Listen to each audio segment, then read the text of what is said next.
World War II submarine USS Cobia, the centerpiece of the Wisconsin Maritime Museum in Manitowoc, is scheduled for dry dock repairs this fall. Now, the museum is trying to raise $1.5 million to pay the bill, and to aid in that effort, they're going to spotlight each of the 28 World War II subs built in Manitowoc, one each day in the month of February. They're calling it the 28 Boat Campaign.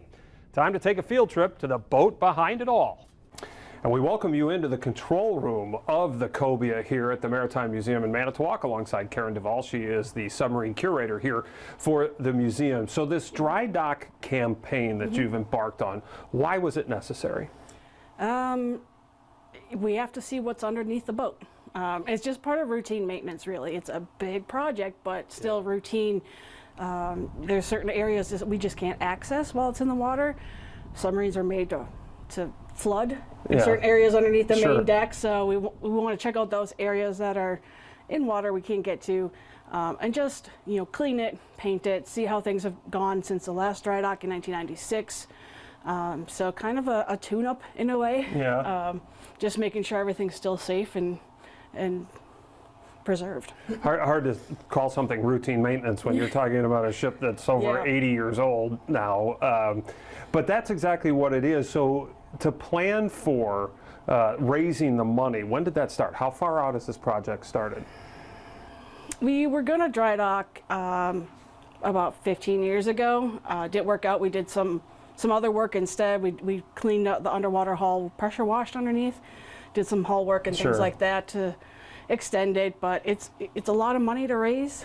So it's taken a while. We really sort of kicked in about almost 3 years ago when we applied for a Save America's Treasures grant. So we were awarded that grant, and it's a matching grant, so it was no turning back. No turning back, but still needing to turn over a few more rocks to find the remaining money. Where are you at now, and where do you have to get to make this work? At minimum, we'd love 1.5 before going in, because there are certain things that we just don't know what we're going to encounter. So we'd like to have that little extra.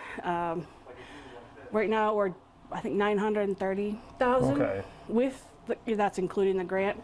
So we have a little bit ways to go, and under 10 months now. So you're about to start. The next step of this is going to begin in February. It's called the 28 Boat Campaign. Explain what that is going to be and how people can take part in this.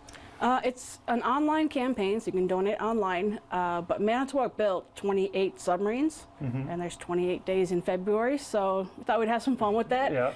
So every day on our social media sites, we share the boats that were built here. So February 1st is USS Cobia, first one built here, going all the way through. Last year with leap year, we included Cobia with it, and the two that weren't. Because Cobia, for those who don't know, was not built.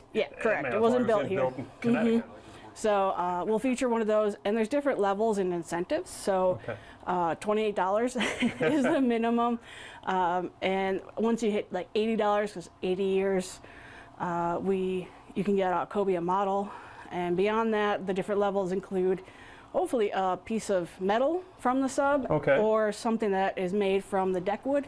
Interesting. So we have some scrap metal that we found that was removed in '96. I was going to say, so I hope you're not taking any more metal off this thing. No, we need this stuff. This is history comes alive right so here. We're having it processed so that we can use it to cut out different things and sell a piece of Cobia. So, how familiar do you think people are with that history here? And are you kind of excited that there are some that do understand it? Many people have come through here before, but you may open up some eyes of other folks and introduce them to a whole world. Is that part of this process too? Yeah. What was it? 2 years ago, Manitowoc was designated a World War II heritage site, and only one city in each state gets that. So that's part of it, is we want to share that incredible history that Manitowoc contributed, which includes the 28 submarines, because they were some of the best built subs in the Navy. And the story is incredible once you dig into it and realize the Navy approached Manitowoc and said, we want you to build subs. They said, we've never seen a sub. They had no experience with it whatsoever, and they wound up building some of the best. They wanted to build destroyers, and they went to Connecticut, saw everything, and said, we can do this, we could do it better. So that was really their what drove them to build really amazing subs and new innovations to make sure that they were safe. You know, stronger welding techniques so that the hull was stronger when it goes deeper. So it's an incredible story, amongst other things that Manitowoc built, like the LCTs. They were the leaders in that as well. So there's just so many stories, and hopefully this opens the door to that history. Well, I think it's interesting because we're getting to the point, we just celebrated, you know, the 80th anniversary of D-Day, and show there are just not many of our veterans left. We are getting further and further removed from this piece of history.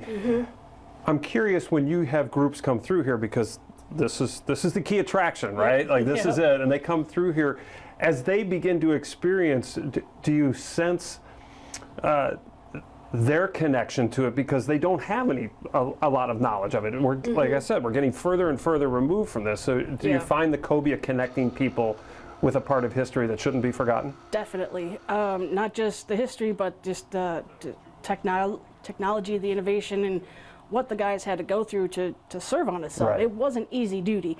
It was all volunteers. So, you know, people, it's kind of like an iceberg. You see the tip, you see the outside, but once you get inside, it's just way bigger than you would imagine. So it's really eye-opening. It's first-hand experience walking through, seeing the boat, learning what the men went through. They don't think they were heroes, but they went out for 2 to 3 months, no sunlight, 90-degree temps, hardly any fresh air, so it wasn't easy. No. But being here, people connect, and then they'll connect with someone. Well, now it's getting closer to like my great-grandfather served in World War II. So it kind of connects, you know, families and generations. So once this project is completed, you get to the finish line of the fundraising, it goes up to base shipbuilding in the fall and gets its, you know, all done, dry dock, all the things that you want to do. How much longer can Cobia tell that story? How much longer do you think she'll last? Forever, if I have it my way. I think as long as we, you know, which is why we're doing this, stay on top of the things. There's other historic vessels that just don't have the funding or the support, and things fall apart. So as long as we stay on top of things like we are now, preventative maintenance, routine maintenance, we should be good for a couple more decades at least.